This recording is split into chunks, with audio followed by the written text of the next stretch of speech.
дуруд дӯстони азиз, дуруд ба онҳое ки ин лаҳза бо мо мебошанд ва блоги худро бо як хушхабар оғоз мекунем. дӯстони азиз, блоги худро аз хабари хуш оғоз мекунем. субҳи 16 декабр дар таваллудхонаи рақами 3 шаҳри Душанбе як модари тоҷик чоргоник, яъне 2 писару 2 духтар ба дунё овард.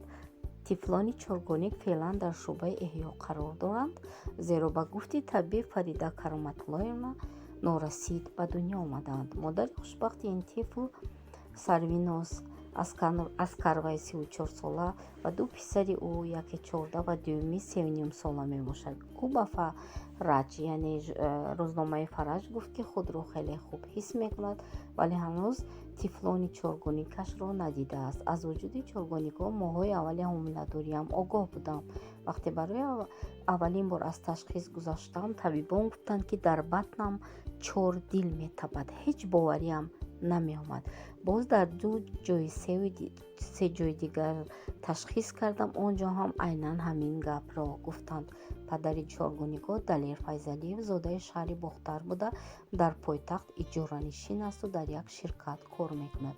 ӯ гуфт таваллуди чоргоникҳоро дар ҳолати ҳаяҷон қарор додааст ва назди даромадгоҳи таваллудхона аз субҳ барои дидор ба фарзандонаш мешитобад.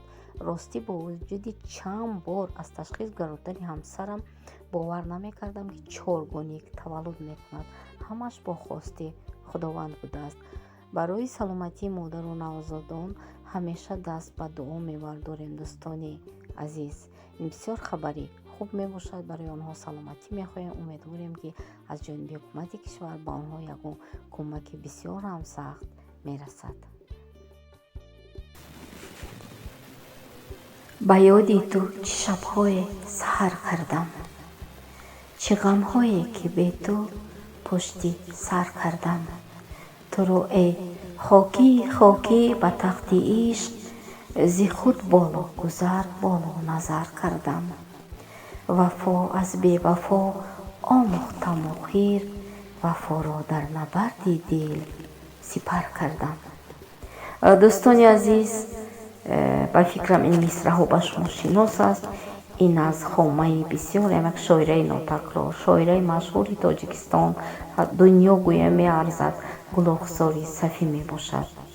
Гулохзор Сафиева имрӯз зодрӯз дорад ва мо аз номи аҳли дӯстон, аҳли он нафароне ки дар канали Манобуна ҳастанд, он касро бо зодрӯзашон табрик мекунем. илоҳо ҳамеша болои сарашон хуршеди бахту тахту хурсандӣ шӯлаафшон бошад. зодрӯзи устод Гулрухсор муборак бошад. дӯстони азиз, барои мову шумо зодрӯзи як шоири самимӣ. ман он касро аз наздик мешиносам ва махсусан аз як китоби насрӣ навиштаам бо номи Занҳои сабзбаҳор. бисёр ба ман маъқул аст. бисёр як китоби самимӣ аст. ба шумо ҳам тавсия медиҳам, ки ин китобро хонед. беҳуда Гулчеҳра Раҳимова нагуфтааст, ки шоира Гулрухсор гурдофариди аср, зани шуҷоъу ошкорбаёну соҳиби каломи волост. бисёриҳо мехоҳанд, ки чун ӯ соҳибэҳтирому дар дили мардум маскан дошта бошанд. мавлуди устод Гулрухсор ба кулли ҳаводорони шеъри ноб ҳуҷаста буд. дӯстони азиз, инҷо аз хазина камакак як лаҳзае, ки Шодравон Лоиқ дар маҳфили эҷодии Гулрухсор Сафӣ иштирок карда буданд, пешкаши шумо мегардад. یک قافله شادی، یک کاروان شیر، محبت و عشق را برای جامعه تمام تاجیکستان مبارکباد میگویم. یعنی قلم های بسیار همایون و خجسته گلرخسار و شعر او را برای حاضرین محترم و برای تمام تاجیکستان، بلکه برای تمام مردم فارس زبان دنیا مبارکباد میگویم. و این یک شعر تازه را به این مناسبت قرائت میکنم. شما خودتان میفهمید که مقصد چی است. علی صبح مبارک رو، بیا در چهره بی آب و رنگ و روغنت میرم، بیا در خنده های بی فنت میرم، بیا در چشم های روشنت میرم. شامی تیره روی بود، شامی که بسر بردم و در چنگال خون آلوده کابوس ز تیغ هم نژاد خویشتن مردم. مرا کشتند، مرا در خون من با افتخار خاصه آغشتند. سپس رفتند سوی ازدحام خلق تا خوانند خود را قهرمانی پاک نام خلق. چو سر برداشتم از بستر کابوس، تنم بیتاب می لرزید. پسی شیشه نظر کردم، ز شرم هم نژاد من به گردون پیکری مهتاب می لرزید. چی می گویی؟ به چشمم جمله خشک و آب می لرزید. تکاندم مرگ را از خویشتن، کابوس را راندم.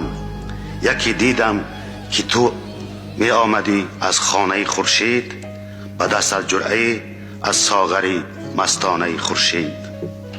تو را گفتم مرا کشتند، خندیدی و رقصیدی. تو را گفتم مرا کشتند، مرا آغوش بگرفتی و بوسیدی.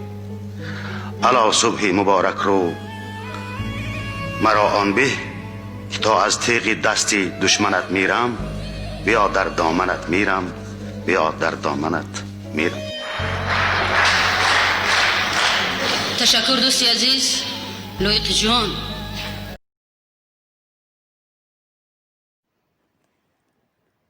دادگاه شهری دوشنبه با بررسی پرونده گمانبر در قتل دو دختر جوان در ناحیه ورزاب آغاز کرد.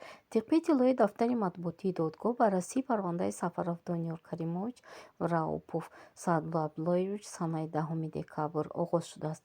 ба иттилои манбаъ, сафаров донёл каримович ва раупов саадулло абдуллоевич дар соли намудани ҷинояти дар моддаи 104 қисми 2 бандҳои бзп ҷумҳурии Тоҷикистон айбдор дониста мешаванд. қаблан вазорати умури дохилаи Тоҷикистон аз пайдо шудани ҷасади ду ҷавонзани бедарақшуда аз Душанбе Ҳайдарова Замирамо ва Меҳр-Афрӯзи Холмирзо хабар дод, ки дар пайи озори ҷинсӣ ба қатл расонида шудаанд.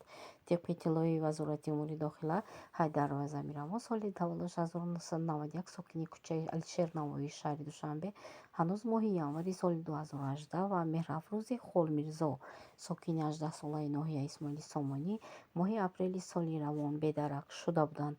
ҷасади ҳардуяшон ахиран дар як ғоре дар теппаҳои болои деҳаи Харангони ноҳияи Варзоб пайдо карда шуд.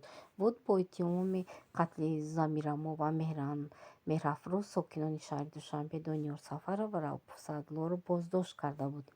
манбаъ тавзеҳ дод, ки Дониёр бо Замирамо робита дошта пайваста ӯро дар заминаи рашку нофаҳмӣ лату кӯб мекардааст. ба иттилои вазорати умури дохила, Сафаров ва Раупов соли 2018 Замираморо баъди лату кӯб дар бағоҷ бор карда шабона дар ғори болои Харангон шиканҷаи озори ҷинсӣ дода ба қатл расонидаанд.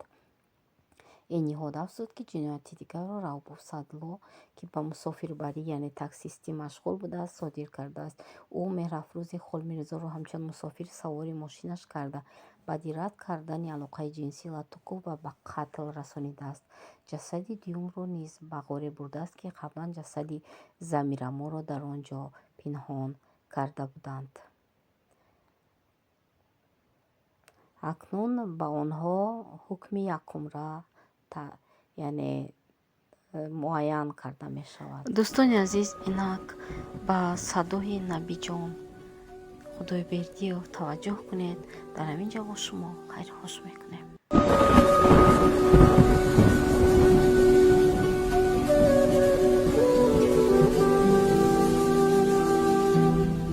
گفتم به نامت نامه از قهر بفرستم، از خواری بیاریم یک صفحه بنویسم. بنشستم و بر حال خود یک دهر خندیدم، باران شدم در کوچه های شهر بگریستم. پیراه های عشق بازی را گذر کردم. هم زود شیدایی شدم، هم زود رنجیدم. دل بستم و دل کنده نتوانستم و مردم. وقتی عذاب هجر تو در خویش سنجیدم. در صفحه های واژه‌بار لغت عشقم یار است و هم یک واژه منحوس بیاری. تنهایی و از خود گذشتن ها و ناکامی، آه و دلی بشکسته و دردی گرفتاری. وقتی به نامت شعر انشا می کنم بیاد، بر دفتری من واژه های سرد می بارند. این واژه ها از تنگی فرصت نفس گیرند.